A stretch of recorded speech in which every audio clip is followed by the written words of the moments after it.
मुजफ्फरपुर की एक 11 वर्षीय लड़की तुर्की थाना क्षेत्र और उस थाना क्षेत्र के अंतर्गत आने वाले एक जगह पर उस 11 साल की लड़की के साथ इतना गलत होता है कि वो लड़की अब इस दुनिया में नहीं है।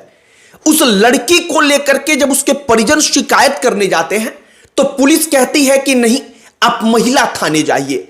जब महिला थाने परिजन जाते हैं तो मालूम चलता है कि जो तुर्की थाना है वहां पर आरोपी मुकेश राय को पुलिस खुद बुला लेती है और वो आरोपी खुद थाने पर आता है और इसके बाद से उसे थाने से जाने भी दिया जाता है।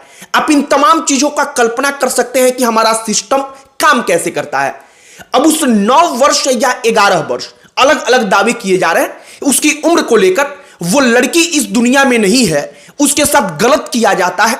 वो पटना में पीएमसीएच में इलाज कराने के लिए जाती है, वहां पर उसको इलाज समय से नहीं मिल पाता और लिहाजा जब वो इस दुनिया में नहीं है तो उसके घर पर डिप्टी सीएम विजय सिन्हा और एक और मंत्री केदार गुप्ता जाते हैं।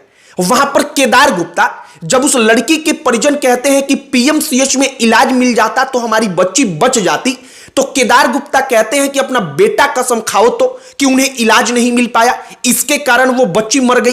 ये वीडियो सोशल मीडिया पर वायरल होता है तो राहुल गांधी से लेकर के तेजस्वी यादव तक हर कोई इसको शेयर करता है।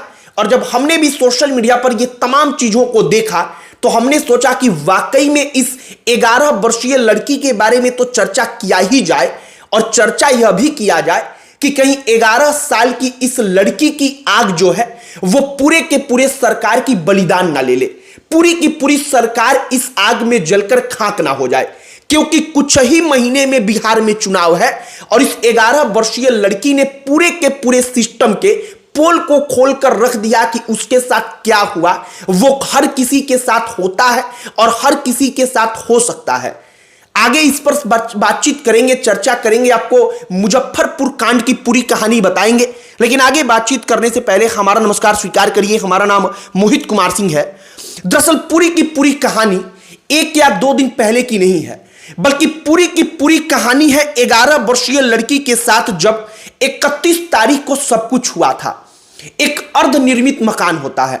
बताया जाता है कि मुकेश राय नाम का एक आरोपी उस 9 वर्षीय या 11 वर्षीय लड़की को लेकर के वहां पर जाता है, उसके साथ गलत काम करता है और गलत काम करने के बाद उसको छोड़ देता है।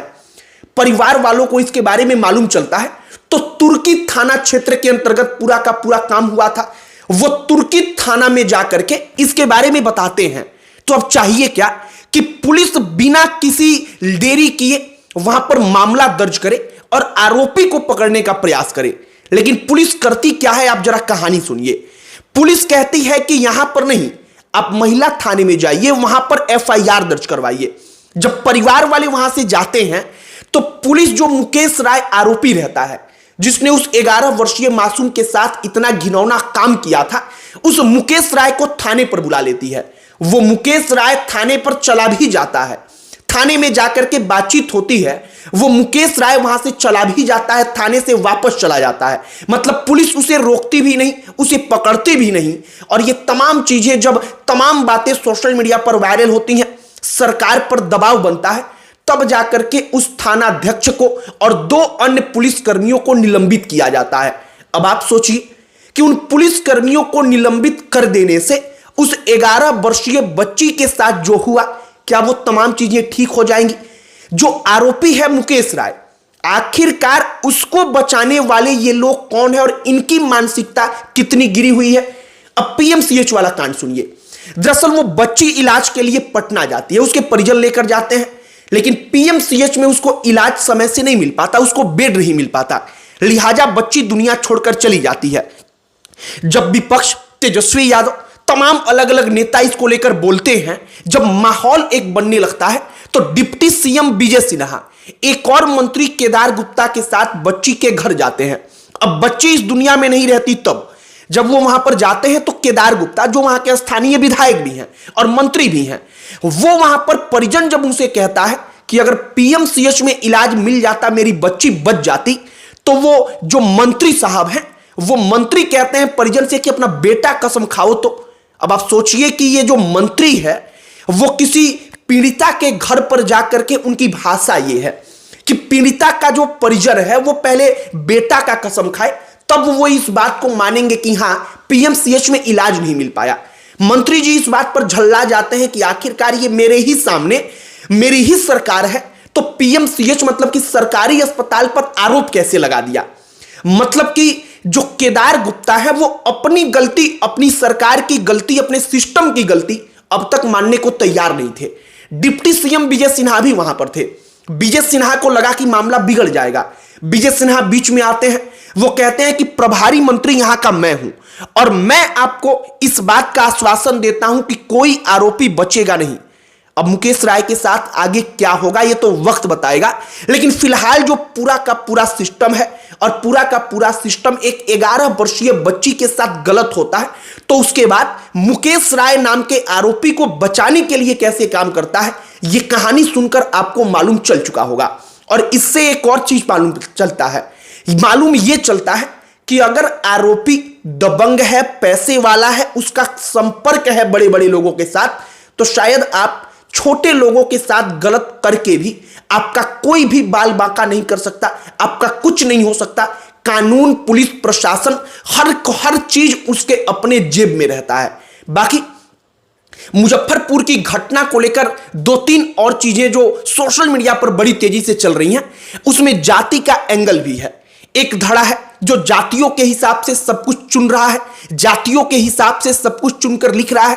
उसको मालूम है कि बच्ची की जाति क्या है, आरोपी की जाति क्या है, और इन तमाम चीजों के आधार पर लिख रहा है। लेकिन इन तमाम चीजों के अलावा एक और बात है।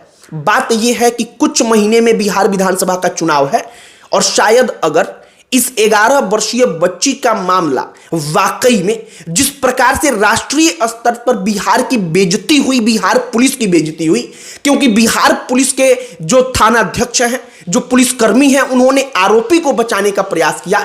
इन तमाम चीजों को लेकर शायद अगर यह मामला आगे बढ़ा तो कहीं पूरी की पूरी सरकार जो इस 11 वर्षीय बच्ची के साथ हुआ उसी के आग में जलकर खाक ना हो जाए। हमेशा इसलिए कह रहे हैं क्योंकि माहौल बदलते देर नहीं लगती, और यहां पर तो प्रशासन ने भी गलती की। सरकारी अस्पताल में बच्ची गई, वहां पर उसको इलाज नहीं मिला, और इन तमाम चीजों के अलावा जब सरकार का कोई नुमाइंदा उसके घर पर जाता है तो उसके परिजन से कहता है कि बेटा कसम खाकर कहो कि तुम्हारी बच्ची के साथ पीएमसीएच में भी गलत हो गया। बाकी हमने मुजफ्फरपुर को लेकर के बड़ी चर्चाएं सुनी, तो हमने सोचा कि पूरी कहानी आपको जरा बताई जाए कि आखिरकार पूरी की पूरी कहानी क्या है। हमने पूरी कहानी आपको बताई है, आपकी इस पर क्या राय है कमेंट बॉक्स में लिखकर बताइएगा। बाकी इस वीडियो को यहीं पर समाप्त करते हैं। अंत में हमारा परिचय, हमारा नाम मोहित कुमार सिंह है। बहुत बहुत धन्यवाद।